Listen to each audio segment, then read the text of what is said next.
Nah, Mmm, pagi ini itu saya tidak akan membawakan training, tapi lebih ke arah, eee, gimana sih sebetulnya pandangan Turnitin di dunia akademik, gitu ya.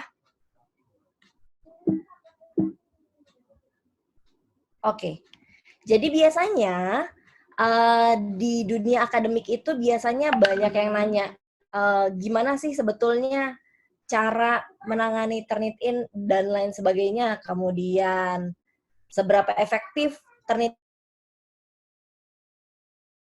ini digunakan. Lalu bagaimana solusi terbaik dalam mengimplementasikan Turnitin. Kemudian gimana sih caranya nulis supaya nggak terdeteksi Turnitin. Kemudian yang paling penting adalah gimana cara menjaga integritas kampus. Gitu ya. Oke. Jadi sebenarnya plagiarism itu nggak cuma nyontek aja, bukan cheating doang, tapi kenapa bisa cheating? Ternyata itu ada kesalahan di bagian time management dari mahasiswanya, kemudian kemampuan untuk mensitasi, dan yang paling penting adalah kemampuan untuk melakukan paraphrasing.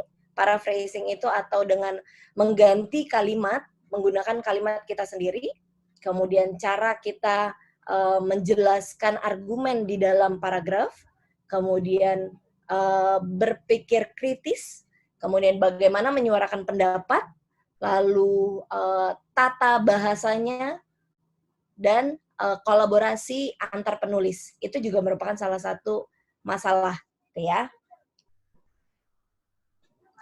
Kemudian sebetulnya yang diinginkan dari institusi untuk menghindari plagiarism ini itu tidak hanya semata-mata oke, kita tidak terdetek plagiat nih, institusi kita bersih. Bukan hanya itu saja, tapi lebih ke arah gimana caranya membantu mahasiswa dan dosen bersama-sama belajar untuk meningkatkan kemampuan menulis mereka.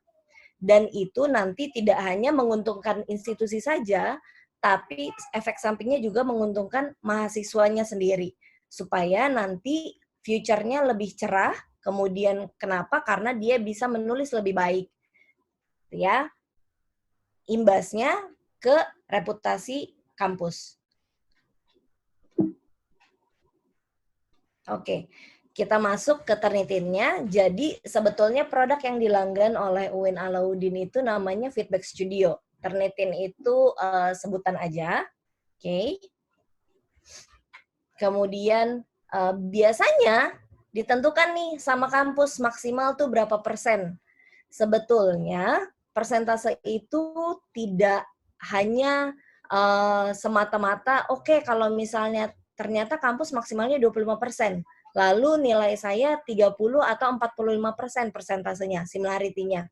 Tidak semata-mata langsung digagalkan atau tidak lulus. Sebetulnya perlu dilihat lagi lebih lanjut. Teman-teman, Bapak Ibu bisa lihat di sini dari sumber-sumbernya, contoh di gambar ini, itu ada yang 12%, 9%, 4%. Justru itu yang harus dilihat. Isinya yang paling penting. Gitu ya. Nanti bisa kita kupas lebih tuntas di bagian live demo.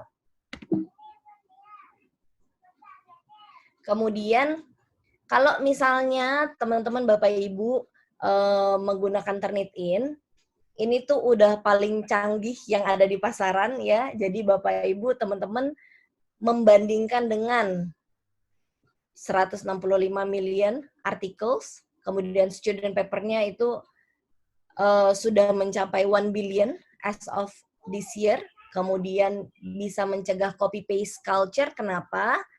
Kenapa yang dipentingkan adalah copy paste-nya? Karena teman-teman nggak semata-mata copy lalu di paste di pekerjaannya, at least harus ada nilai bagaimana cara memparaphrase, mengganti kalimatnya. Seenggaknya ada effort untuk menulis, ya.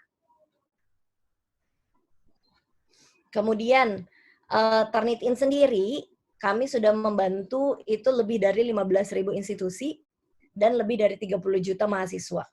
Jadi semakin dia piawai menggunakan Turnitin, itu akan membantu mahasiswa untuk menurunkan possibility similarity-nya itu rendah sebanyak 45%.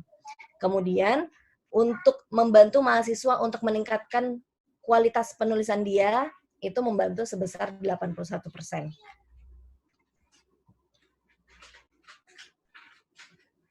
Kemudian kadang suka ada yang nanya nih, bagaimana dengan masalah security? Ketika teman-teman Bapak Ibu sudah mengakses, sudah melakukan upload paper ke Turnitin database misalnya, itu teman-teman Bapak Ibu nggak perlu khawatir, karena kita sudah ada signatory-nya dengan beberapa country. Karena kita base-nya itu di US, jadi rule number 1 yang kita follow itu adalah untuk signatory di US sendiri, gitu ya. Kalau misalnya ada yang nanya, apakah dari luar yang bukan pengguna Turnitin bisa mengakses paper yang pernah saya upload? Jawabannya nggak bisa. Jadi, kalau misalnya ada yang sama-sama pengguna Turnitin, lalu di-upload, lalu ditemukan kesamaan, itu papernya baru ditunjukkan. Ya. Oke. Database yang dipakai untuk mengecek itu ada 4 database besar. Yang pertama adalah student paper. Student paper itu apa? Itu merupakan paper yang pernah di-upload dan dipilih untuk disimpan. Ya. Kemudian institutional repository, ini khusus untuk institusi yang melanggan, tapi ini ada biaya tambahannya lagi. Kemudian current and archive internet, itu semua yang ada di database internet. Kemudian scholarly repository itu merupakan publication article, gitu ya. Jadi kalau misalnya kampusnya teman-teman Bapak Ibu tidak melanggan, contohlah Springer misalnya, lalu teman-teman ke kampus lain yang berlangganan Springer, lalu copy paste dari situ, lalu dicek di repositorinya atau di Turnitinnya UIN Makassar, itu akan tetap bisa ngasih unjuk ke Springer, gitu ya. Kemudian kalau ditanya, kalau saya ngopi dari skripsi kakak kelas yang sebelumnya gimana? Itu akan bisa ketahuan kalau possibility-nya ada 2. Yang pertama, database-nya kampus open, artinya bisa diakses oleh publik tanpa perlu menggunakan username password. Jadi itu kita akan bisa mengecek ke situ. Atau kalau repositorinya nggak open, ternyata dulu possibility yang kedua adalah papernya sudah pernah di-upload di Turnitin dan disimpan. Gitu ya. Jadi possibility-nya cuma 2. Terus kalau nggak ada masuk ke pilihan keduanya gimana? Ya nggak akan bisa ditemukan kesamaan. Sama halnya seperti apa yang bisa dicek adalah apa yang sudah pernah disubmit online atau di open for public. Jadi kalau misalnya teman-teman Bapak Ibu dosen meng-copy paste atau mereference dari buku yang unknown misalnya, kemudian tidak pernah ada e-book-nya, buku tua dan lama dan tidak ada yang menjadikan itu online, itu tidak akan bisa ditemukan kesamaannya. Ya. Kemudian, apa saja yang bisa dicek? Semua ini. Kecuali PDF hasil scan, itu nggak bisa dicek. Jadi, kalau misalnya teman-teman upload PDF hasil scan, itu nggak akan keluar hasilnya. Ini juga berlaku untuk PDF yang diprotect. Even though tidak menggunakan password, tapi hanya menggunakan tidak bisa di-write atau diedit, atau dengan kata lain PDF-nya dibikin cuma read only, keluar hasilnya tapi salah hasilnya. Kenapa? Karena yang kebaca cuma awal-awalnya doang. Atau bahkan nggak bisa dibaca PDF-nya. Ya. Yang lainnya no problem.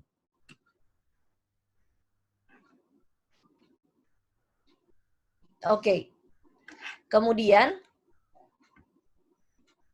filenya, nah ini yang tadi saya jelaskan, nggak boleh ada yang di password, minimal 20 kata, kemudian maksimal 800 halaman, dan besarannya 100 mega.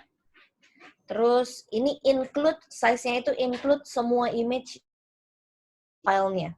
Tapi untuk image nggak bisa dicek, ya. Oke, kemudian ini, kalau misalnya teman-teman Bapak Ibu perlu manual user guide, itu ada di websitenya langsung. silakan dicari aja untuk supportnya. Kemudian kalau misalnya mau masuk ke webnya di nomor 2, help.turnitin.com, nanti di situ ada semua. Ya.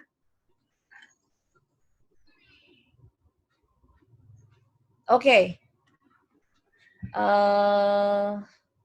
Yap, ini dulu ya. Sekarang saya akan masuk ke live demo. Coba saya cek dulu ada pertanyaan atau enggak ya. Kita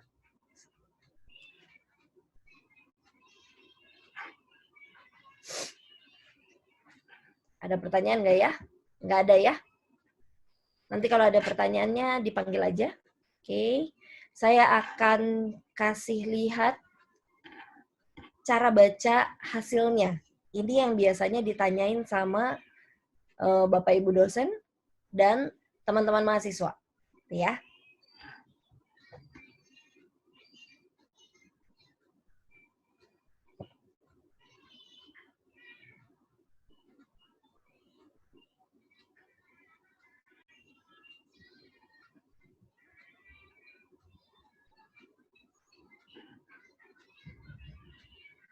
Oke. Saya akan kasih contoh ini. Tampilan ini disebutnya similarity report. Perlu diingat, Turnitin itu bukan untuk menentukan apakah papernya plagiat atau enggak. Jadi even though hasilnya tinggi, misalnya katakanlah 70% ini, kayak ini contohnya dia 71% ya. Jadi walaupun hasilnya 71%, belum tentu itu merupakan plagiat. Bisa aja isinya itu kebanyakan teori. Apalagi kalau papernya merupakan paper hasil teman-teman mahasiswa S1 misalnya. Apalagi kalau yang dicek bab 2 yang isinya teori semua. Itu pasti tinggi. Sebetulnya suatu paper dikatakan plagiat itu harus mengikuti kaidah-kaidah faktor-faktor apa saja plagiat. Kenapa bisa disebut plagiat? Misalnya teman-teman Bapak Ibu dosen mengcopy atau mencantumkan teori di dalam papernya, kemudian tidak mencantumkan reference. Nah, itu dikatakan plagiat. Itu artinya salah. Tapi kalau misalnya teorinya sama persis, lalu di akhir kalimat ditambahkan dengan reference, diambil dari buku ini dan lain sebagainya, itu bukan plagiat. Gitu ya. Oke. Saya akan beri contoh ini. Ini juga sekaligus kiat-kiat bagi teman-teman mahasiswa. Gimana sih caranya supaya menghindari yang tidak terbaca itu seperti apa dan yang terbaca oleh Turnitin seperti apa, gitu ya. Kemudian nih, teman-teman Bapak Ibu bisa lihat di sini sudah ada artikel yang dibuat. Ini artikel buatan sendiri. Ini dibuat oleh rekan saya. Di sini ada namanya Mas David ya. Ini tentang rendang, oke. Kemudian paragraf pertama itu isinya copy and paste. Artinya itu ngambil langsung dari internet, ya. Sama persis plek-plek. That's why itu di highlight semuanya, ya. Oke, kemudian kita masuk copy and paste, replace some words with synonyms. Artinya ada yang diganti misalnya, ditambahin dan, ditambahin terus, lalu, jadi dia ada skip-skip kayak gini nih. Ada yang di-highlight, lalu skip, di-highlight lagi. Atau diganti. Jadi kalau misalnya ngerjain di Word, lalu bisa diklik kanan, lalu nyari sinonimnya, itu keluar. Dia sinonimnya untuk kata tersebut apa. Lalu diganti dengan itu. Itu bisa. That's why hasilnya seperti ini. Itu ya. Kemudian paragraf yang ketiga, mash up of some sources. Artinya campur-campur nih sumbernya. Yang kalimat pertama dari website A, kalimat kedua dari website B, kalimat ketiga dari website C. Nah, ini semua campuran dari berbagai macam website. That's why ininya highlightannya warna-warni. Ya. Satu warna itu mengacu ke satu sumber. Oke. Kemudian paraphrase. Teman-teman Bapak Ibu lihat, kalau kalimatnya ditulis menggunakan kalimat sendiri, itu tidak ada yang ter-highlight. Itu fungsinya paraphrase, ya. Kalimatnya berbeda, tapi artinya sama. Oke. Kemudian quotation. Jadi, Turnitin itu bisa mengexclude quote, tapi kalimat yang berada di dalam tanda petik. Ya. Ini quotation-nya masih nyala, jadi masih terhighlight ya. Karena sama persis dia akan cari, ya. Nah, kemudian kalau misalnya saya bikin oke, saya mau exclude quotes. Ini ya. Saya apply. Coba kita lihat apakah dia berkurang. Yap, seperti yang tadi saya sudah jelaskan, quotation menghilang karena berada di dalam tanda petik. Gitu ya. Kemudian, original text. Kemudian di bagian bawah, reference. Di sini tadi juga ada exclude bibliografi. Coba kalau kita exclude bibliografinya, ter-exclude atau enggak ya? Yap, jadi ini otomatis ter-exclude juga. Tapi teman-teman Bapak Ibu harus pay attention untuk yang reference. Apa yang bisa di-exclude adalah kalau ini tulis reference dan lain sebagainya. Nanti ada linknya akan saya share. Kemudian kalau Bapak Ibu mengerjakannya menggunakan reference manager tools yang otomatis. Contohnya Mendeley, Zotero, EndNote ya. Tapi kalau bikin manual itu nggak ngaruh. Itu akan tetap ter-highlight. Oke. Jadi yang tadinya 71%, jadilah 49% karena saya membuang quotation-nya dan bibliografinya atau daftar pustakanya. Ya. Oke, kemudian teman-teman Bapak Ibu lihat, oh ternyata yang paling 49% ini bukannya, aduh terus kita cuma 25% nih, kamu nggak lulus, nggak kayak gitu. Ya, ternyata itu terdiri dari total akumulasi ini semua. Tuh diklik, oh ternyata ini dari blog.cakap.com. Tidak semua source dari internet itu reliable. Jadi, apakah suatu paper ini ada yang perlu di-exclude atau tidak, itu tergantung dari dosen yang menilai. Itu ya. Nah, jadi bagi teman-teman mahasiswa yang mau yang concern banget nih gimana sih caranya supaya saya tidak ter-highlight Turnitin, oke, lakukanlah yang bagian ini, paraphrase. Ini ya. Ini kalau teman-teman Bapak Ibu menulis sendiri dengan bahasa sendiri, itu nggak akan terdetek. Terus kalau misalnya, tapi kan saya banyak baca, artinya kalimat saya banyak mengacu atau mengikuti gaya bahasa orang lain. Ya nggak masalah. As long as teman-teman ngelihat referensinya misalnya ABCD, lalu teman-teman ganti jadi misalnya CDEFG, lalu intinya sama seperti ABCD, ya itu nggak masalah. Itulah yang disebut dengan paraphrase. Ya, oke. Nah, ini udah sampai frequently asked question, ya. Ini yang biasanya ditanyain sama teman-teman atau Bapak Ibu dosen. Oke. Nah, biasanya ini saya jelasin dulu satu-satu ya. Nanti kalau misalnya teman-teman Bapak Ibu dosen ada yang mau ditanyain di luar ini, nggak masalah. Berapa lama Turnitin subscription periode berlangganannya? Ini 12 bulan. Kemudian untuk UIN Alauddin Makassar, itu sampai bulan September. Kalau nggak salah tanggal 2020. Jadi itu sedang diurus untuk perpanjangan. Jadi kalau misal diusahakan supaya aksesnya tidak mati. Kemudian kalau misalnya perpanjangan renewal seperti itu, apakah saya harus buat akun baru? Enggak.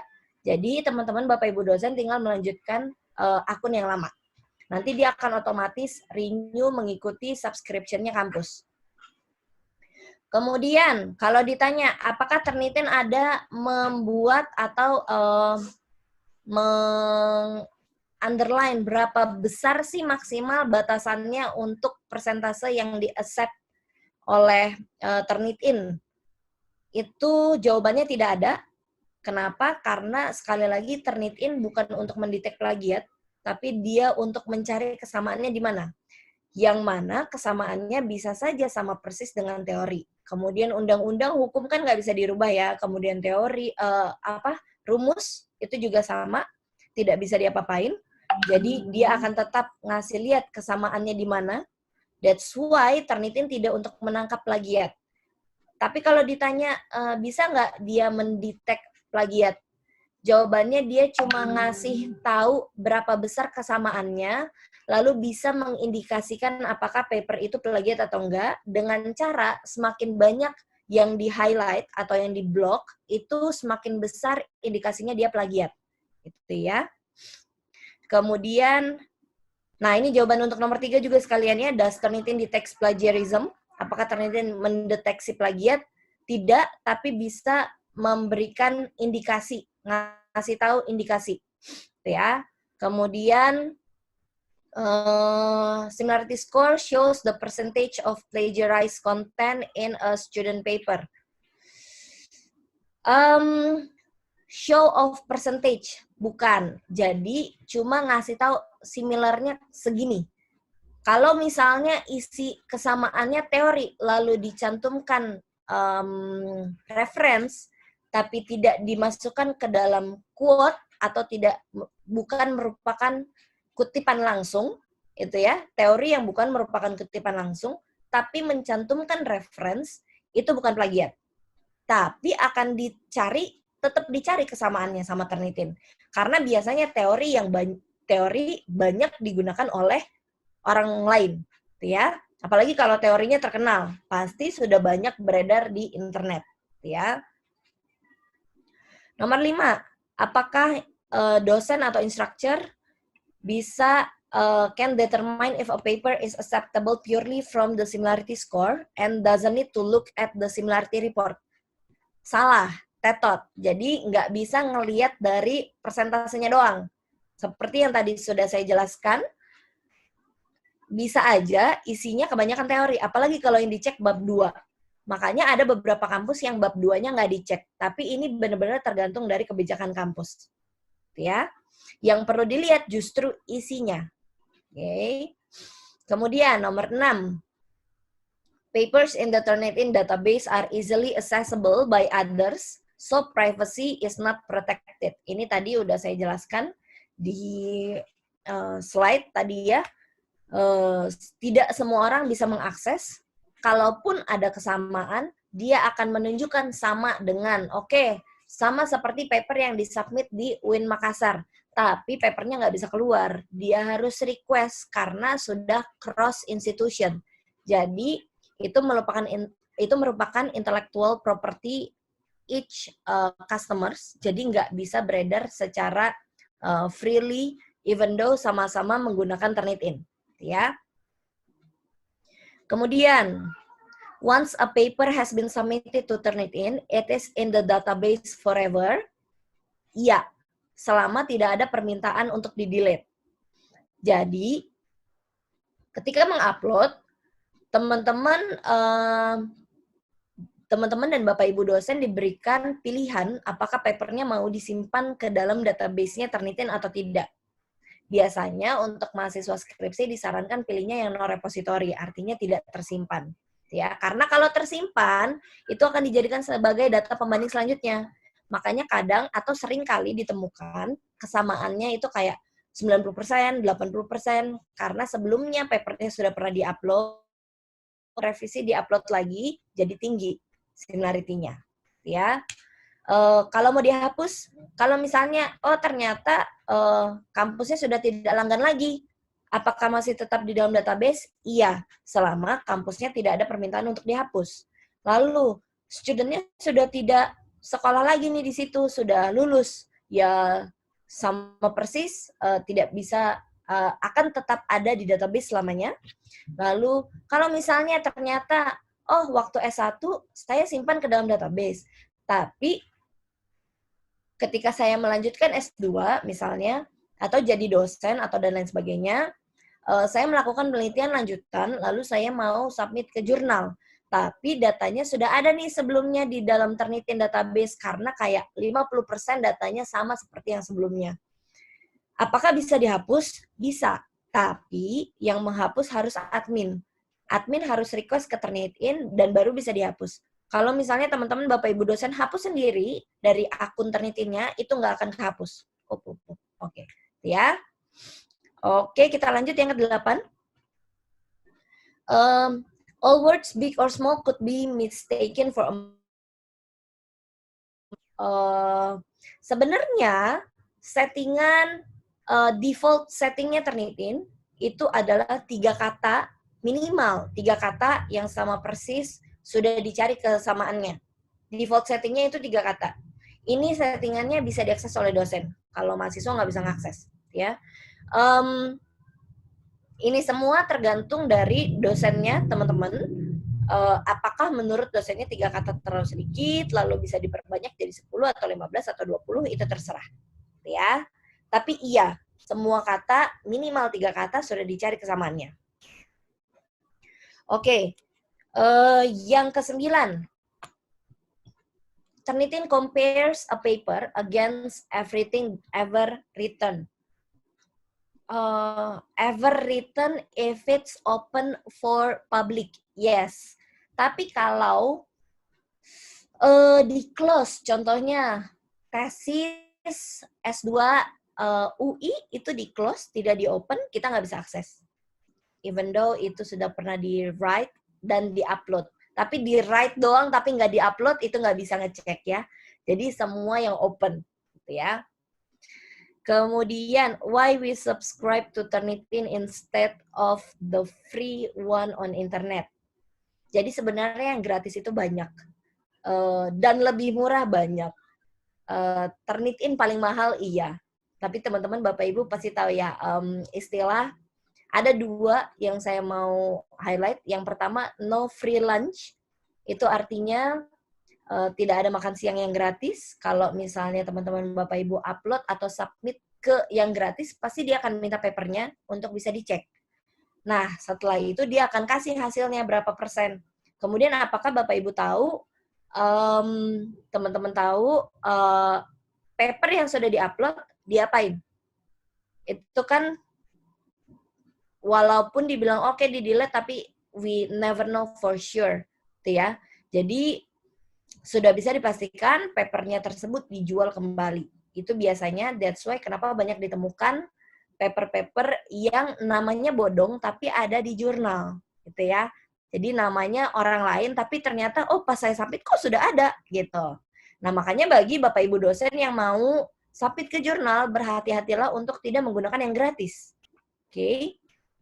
Berarti pakai yang mana? Pakai yang berbayar. Kita belum mengarah ke Turnitin ya, pakai yang berbayar dulu. Oke, kemudian berbayar, terus perbedaannya apa antara semua yang berbayar? Bedanya ada di dalam database-nya. Siapa yang paling besar? Nah, itu baru mengarah ke Turnitin, gitu ya. Jadi, tergantung dari Dikti pun sendiri mengacu atau menyarankan untuk menggunakan yang berbayar. Tuh, salah satunya Turnitin, gitu ya. Kemudian kita lanjut nomor 11. Using Turnitin create more tasks for lecturer. Yes and no. Jadi dosen yes kenapa? Karena harus belajar hal baru. No kenapa? Karena mempermudah menemukan kesamaannya. Jadi sebetulnya ini cuma porsi 50% dari beban yang seharusnya ditanggung sama dosen. Sisanya ya tetap harus dilihat, mesti dibaca filenya, mesti dilihat apakah ini bisa dikatakan plagiat atau tidak, yang mana yang bisa di-exclude, dan lain sebagainya. Ya. Nomor 12, illegal reseller. Sebenarnya bukan illegal reseller, tapi memanfaatkan ketidaktahuan sudah langganan, gitu ya. Kelas ID dan enrollment, oke. Ini khusus untuk Bapak Ibu dosen. Kenapa bisa ada illegal reseller? Karena ada Bapak Ibu dosen yang create masterclass, lalu men-share passwordnya. Nah, that's why email lain, baik itu dari luar ataupun dalam kampus, itu bisa join as an instructor. Ini bagian this part, then they resell it into another user outside the institution that been subscribed. Itu ya. Untuk student banyak juga yang beli. Kenapa? Karena dia nggak tahu kalau kampusnya udah langganan. Makanya dicari tahu dulu apakah kampusnya sudah langganan atau belum. Lalu kalau sudah langgan silakan dipakai. Kalau belum jangan beli yang online. Kenapa? Karena harusnya itu bisa tanpa bayar pun teman-teman Bapak Ibu dosen bisa pinjem pakai kampus lain, gitu ya. Kita tidak melarang untuk menjual, tapi harap berhati-hati ketika menggunakan, karena kita nggak tahu settingannya kampus tersebut itu apa. Biasanya settingannya adalah standar paper repository. Ini yang tidak bisa kita handle ketika disubmit ke kampus A karena beli di sana gitu kan. 700.000 beli di sana lalu disubmit, terus pas mau submit ke jurnal internasional, aduh ternyata datanya ada di kampus A. Padahal saya kuliahnya di kampus B. Kalau jurnal ngelihat Bapak kuliahnya di kampus B, papernya ditemukan di kampus B, seharusnya itu nggak masalah, tinggal di delete aja datanya. Tapi ternyata saya kuliah di kampus B, papernya nemunya di kampus A. Itu yang nggak bisa minta tolong ke kita karena itu tergantung rules and regulation dari kampus A. Itu banyak kejadian sama dosen yang pinjem akun orang lain atau beli secara ilegal. Banyak yang nanya ke kita, bisa nggak ini minta dihapus? Saya dan Turnitin as a company itu tidak punya hak untuk menghapus karena kita sudah sign agreement itu merupakan intellectual property.